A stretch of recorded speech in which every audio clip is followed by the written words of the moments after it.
In this short tutorial, I will show you how to enable Crossfade on Apple Music.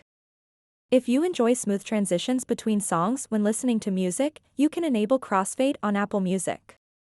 Crossfade is a feature that fades out at the end of one song as it blends into the beginning of the next song. This creates a seamless listening experience without any abrupt stops or starts between tracks. To get started, open up the Settings app on your iPhone and then scroll down until you see Apple Music.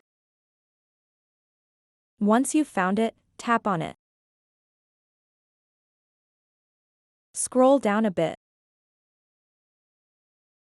And now, if you have iOS 17 on your device, you'll see this Crossfade option. To enable Crossfade on Apple Music, simply toggle on this switch over here. You can also change at what time the crossfade starts to happen. By default, it is set to 4 seconds. You can move this slider and change it to any time you like, for example, 10 seconds, and it will start to crossfade 10 seconds before the end of each song. So that wraps up this tutorial. If you have any questions about this whole process, please let me know in the comments section below. And if this video helped you out, please give it a big thumbs up and subscribe to this channel for more tutorial videos like this one.